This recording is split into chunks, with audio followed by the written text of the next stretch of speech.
മംഗലാപുരത്ത് വെച്ച് സംഘപരിവാര ആൾക്കൂട്ടം മുഹമ്മദ് അഷറഫിനെ ക്രൂരമായി കൊലപ്പെടുത്തിയിട്ട് 2026 ഏപ്രിൽ 27-ന്, അതായത് ഇന്നത്തേക്ക് ഒരു വർഷം തികയുകയാണ്. ഉത്തരേന്ത്യയിൽ മാത്രം കേട്ടുകൊണ്ടിരുന്ന വംശീയ ആൾക്കൂട്ട ആക്രമണങ്ങൾ നമ്മുടെ പടിവാതിൽക്കലും എത്തിയെന്ന യാഥാർത്ഥ്യമാണ് ഈ കൊലപാതകത്തിലൂടെ നാം തിരിച്ചറിഞ്ഞത്. അത് കഴിഞ്ഞ് 2025 ഡിസംബർ 17-നാണ് പാലക്കാട് വാളയാർ അട്ടപ്പള്ളത്ത് വെച്ച് രാംനാരായൺ ബാഗൽ എന്ന ഛത്തീസ്ഗഡ് സ്വദേശിയും ദലിത് സമുദായാംഗവുമായ ഇതര സംസ്ഥാന തൊഴിലാളി സംഘപരിവാര ആൾക്കൂട്ട ആക്രമണത്തിൽ കൊല ചെയ്യപ്പെടുന്നത്. ആദ്യമായി സംഘപരിവാര ആൾക്കൂട്ട കൊലക്കിരയായ ഒരു മലയാളി എന്ന നിലയിൽ അഷറഫിന് നീതി ലഭിക്കാൻ കേരളം ഒന്നാകെ ഒപ്പമുണ്ടാകുമെന്നാണ് പ്രതീക്ഷിച്ചിരുന്നത് എന്ന് അഷറഫിന്റെ കേസ് നടത്തിക്കൊണ്ടുപോകുന്ന സഹോദരൻ അബ്ദുൾ ജബ്ബാർ പറയുന്നു. എന്നാൽ കേരള സർക്കാരിൻ്റെയോ മറ്റ് ജനപ്രതിനിധികളുടെയോ ഭാഗത്തു നിന്ന് കാര്യമായ യാതൊരു ഇടപെടലും ഉണ്ടായില്ല. കർണാടക സർക്കാരിനുമേൽ സമ്മർദ്ദം ചെലുത്തുന്നതിനാവശ്യമായ യാതൊന്നും തന്നെ കേരള സർക്കാർ ചെയ്തില്ല എന്നത് സങ്കടകരമാണ്. തുടക്കത്തിൽ തന്നെ കേസ് ഒത്തുതീർക്കാനും ഇല്ലാതാക്കാനും വലിയ രീതിയിലുള്ള ശ്രമങ്ങളും സമ്മർദ്ദങ്ങളും ഉണ്ടായിരുന്നു.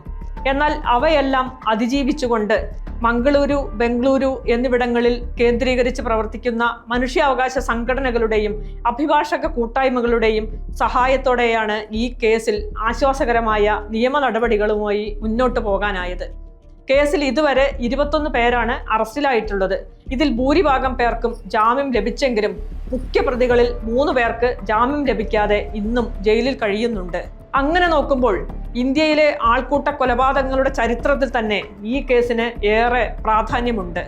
വിദ്വേഷ ആൾക്കൂട്ട കൊലപാതകം പോലെയുള്ള അതീവ ഗൗരവമായ കേസായിട്ടും പ്രതികൾക്ക് ജാമ്യം ലഭിക്കാതിരിക്കാനുള്ള ജാഗ്രത പുലർത്തുന്നതിൽ കർണാടക സർക്കാരിന്റെ ഭാഗത്തു നിന്ന് വലിയ വീഴ്ചയാണ് ഉണ്ടായത്.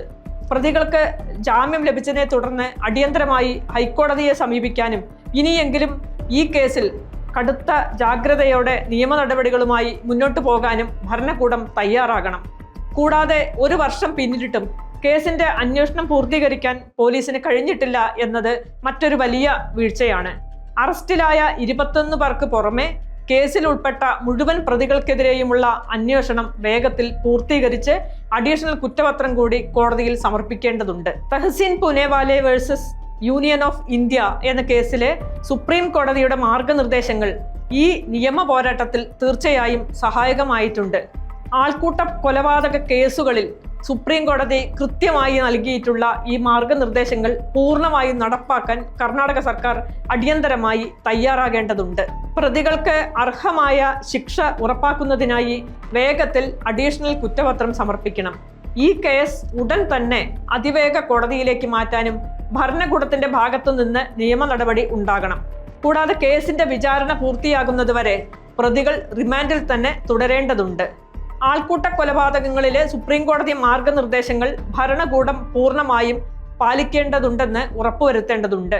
ഇക്കാര്യം ആവശ്യപ്പെട്ടുകൊണ്ട് സുപ്രീം കോടതിയെ ഉടൻ സമീപിക്കാനും കുടുംബം തീരുമാനിച്ചിട്ടുണ്ട്. അർഹമായ നീതി ഇതുവരെയും അഷറഫിന്റെ കുടുംബത്തിന് ലഭ്യമായിട്ടില്ല. സുപ്രീം കോടതിയുടെ വ്യക്തമായ മാർഗനിർദ്ദേശങ്ങൾ നിലവിലുണ്ടായിട്ടും ഭരണകൂടം ഉത്തരവാദിത്തം നിർവഹിക്കാത്തത് തികച്ചും ഖേദകരമാണ്. ഇനിയെങ്കിലും അന്വേഷണം വേഗത്തിൽ പൂർത്തീകരിച്ച് അഷറഫിന്റെ കുടുംബത്തിന് പൂർണ്ണമായ നീതി ലഭ്യമാക്കാനുള്ള ഉത്തരവാദിത്തം കർണാടക സർക്കാർ നിർവഹിക്കേണ്ടതുണ്ട്. തീർച്ചയായും നീതി വൈകിപ്പിക്കുന്നത് നീതി നിഷേധിക്കുന്നതിന് തുല്യമാണ്.